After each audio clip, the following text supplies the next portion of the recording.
Hi, this is Dave, Fell Running Guide. Welcome to this week's navigation task. This week we've got a route choice task, and it's actually taken from an event. It's the Marmot Dark Mountains 2014, and that was an overnight winter navigation event. So you're doing it in darkness in winter. I actually planned the controls for this event, so yeah, I'm familiar with getting from A to B. We're actually using the Harvey's Superwalker 1 to 25,000 map in this instance. I've got permission under a licensing agreement with Harvey's to use this map. For the event itself, it was the 1 to 40,000 Harvey's map, which is quite a bit harder to navigate with. Certainly in the darkness, if your eyesight wasn't great, quite a few people struggled a little bit with the scale. So it's a bit easier on this one. It's the 1 to 25,000. If you notice on the map, what we've got is this Snake Road. For people who are familiar with this area, this is the main Sheffield to Manchester Snake Road. It's a very fast and dangerous road. So obviously we didn't want runners using that. So that was out of bounds, not allowed to run along it. Crossing it is fine, but no running along it. So you can't use it for your route choice. Let's have a look at what people suggested, some possible route options on this one. So one option was to head more or less due south from point A, down across the road, and then back up north, following the stream upstream through the woods, emerging from the woods, again following the stream to the second junction on the right, draining under the road, and then simply cross over, follow the path up, follow the stream up, note that stream junction coming on the left, and then using the second junction there as the attack point and in. So navigationally, pretty straightforward, that one. The downside is straight away you're dropping at 75 meters. These contours are 15 meter intervals, so that's a drop of 75 meters to there, and gaining that again on the way back up. The control is right on that contour, which is the 480 contour there, so you're going downhill to regain it. Any options, route choices without losing that height?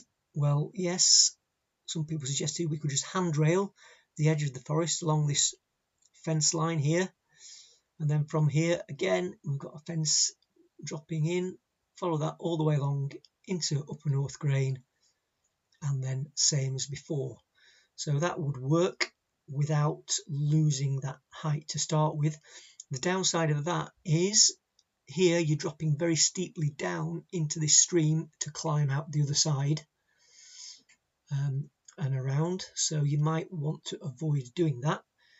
And we could do that. We could handrail to this point there, but instead of dropping down into the stream, we just contoured in and aimed to cross the stream here at this stream junction, and then heading northwest across, drop into Upper North Grain that way, and then as before. So that would be slightly maybe a little bit longer way round doing it, but you're minimizing the height lost and gained. So that could work. Maybe not as easy going, we can't tell from that, but maybe not as easy going along this edge of the forest as it would along this path in the bottom, but that might be outweighed by the fact that you don't lose any height, and you're not heading off in the opposite direction to start with, which sometimes psychologically that's doesn't feel right. And then we've got another option. We're already on a path here, so we could just follow this path pretty much due north, up until we get to this watershed here, draining east to west, and then from that point there heading northwest into Upper North Grain. So that's fine until we get to this point here, but then the second part, the northwesterly journey, crosses all this wet ground, and remember this is in winter. That could be quite wet and quite slow going, so maybe not the ideal choice.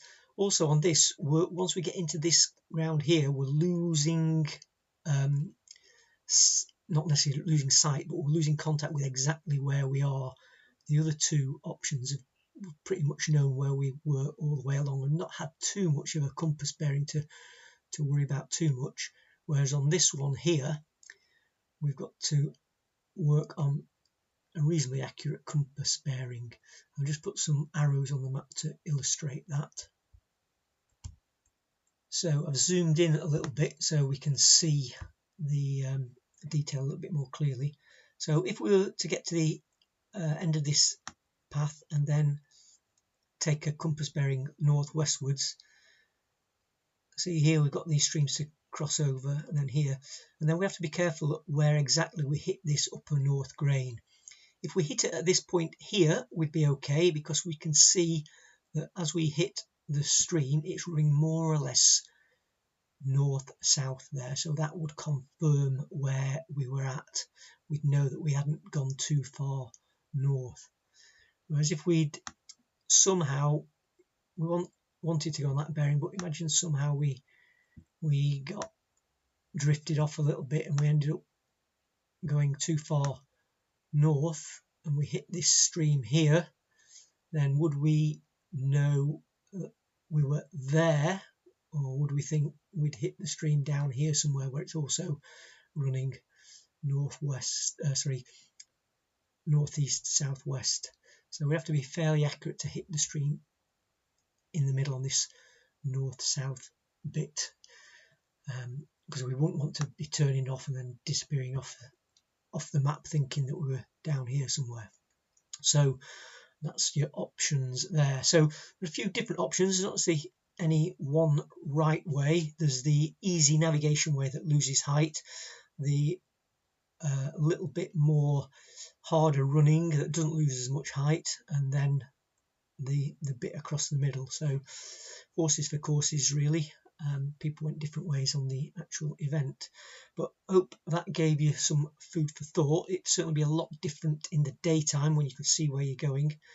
Night navigation takes quite a bit of confidence to head off into unknown territory, maybe up here, rather than handrailing something and sticking to features that you know where you are. So those are just some things to think about. Anyway, hope that made some sense to you. Hope you enjoyed it. Thanks for watching. Look out for next week's navigation task. Bye for now.